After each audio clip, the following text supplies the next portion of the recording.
코칭 리더십 1. 코칭이란 무엇인가? 리더십 스타일은 진화해야 한다. 오늘날 기업 리더들은 대부분 매슬로우의 지위와 인정 욕구를 충족시키는 단계에 있습니다. 이 단계의 리더는 대단히 위험할 사람일 수 있습니다. 그들은 종종 거만하고 단정적이며 자기만 알고 횡포를 부립니다. 더 많은 보수를 받기 위해 무슨 짓이든 할 것입니다. 그런 지위가 필요하지도 않고 그런 지위를 누릴 자격도 없지만 그런 방식으로 자신들의 지위를 확인하고 권위를 내세우죠.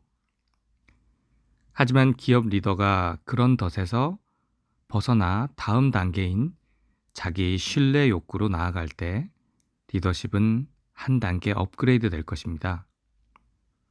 이 단계로 올라가기를 열망하거나 그 단계에 올라와 있는 리더는 옳은 일을 하는 척 하거나 일을 올바르게 하는 척 하는 게 아니라 정말로 옳은 일을 하려고 할 것입니다. 진정성을 가질 때만이 자기 신뢰를 수반하는 만족감을 얻기 때문입니다. 이것은 물론 경영할 때 자기 자신보다는 다른 사람들을 더 생각하게 함으로써 이타적 가치관의 확대를 가져옵니다. 이보다 낮은 단계의 욕구를 가진 리더들은 그들의 다른 성품과 관계없이 이기적인 측면이 있습니다.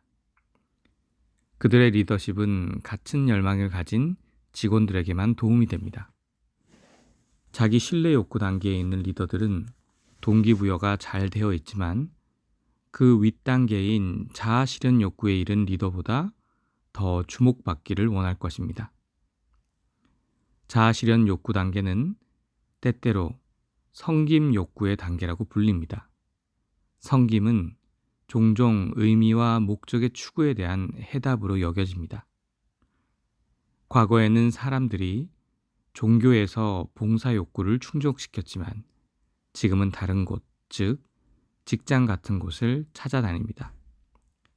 다른 사람에 대한 봉사는 다양한 형태로 나타나며 높은 성취감을 안겨줍니다.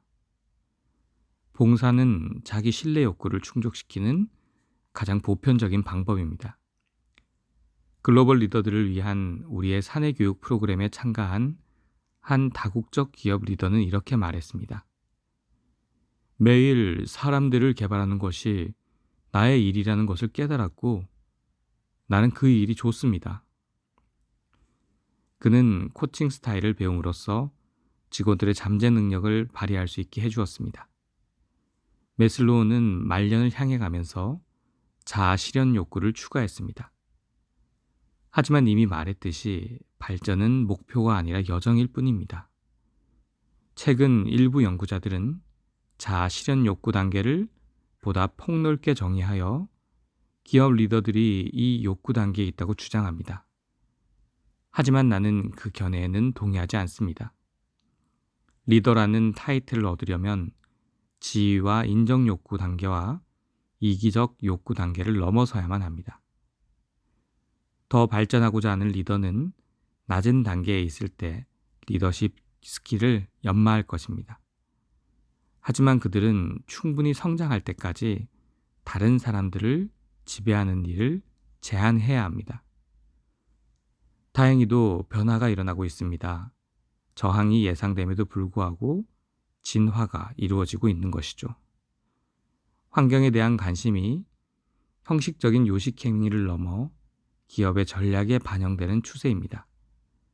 그리고 기업의 투명성에 대한 소비자와 대중의 요구로 이러한 경향은 더욱 강화되고 있습니다.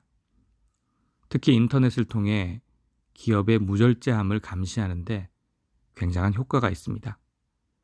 21세기의 도전을 극복하려면 변화된 상황에 맞게 진화해야 됩니다.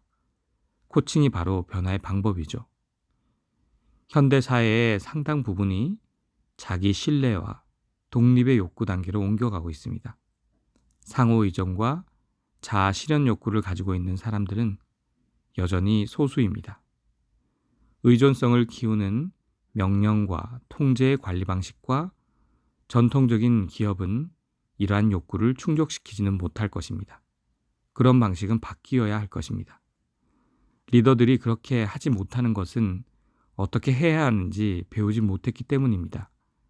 주입식으로 배운 결과 때문이죠. 성인 학습 이론에 따르면 성인은 아이들과는 완전히 다른 방식으로 배웁니다. 코칭이야말로 실제적인 성인 학습입니다. 이는 리더에게 필요한 것과 리더십이 가야 할 방향을 알려주게 되죠. 코칭은 본질적으로 협력 관계, 협동, 잠재 능력에 대한 믿음을 다룹니다. 나는 2부에서 코칭의 원칙들을 자세하게 살펴보고 코칭과 고성과는 자각과 책임에서 나온다는 중심 전제에 대해 설명할 것입니다. 이를 위해서는 강력 질문과 적극적인 경청 기술과 코칭의 나침판 역할을 하는 그로우 모델이 필요합니다. 3부에서는 이 모든 것을 설명할 것입니다. 다음 장에서는 먼저 고성과 문화의 속성에 대해서 살펴보도록 하겠습니다.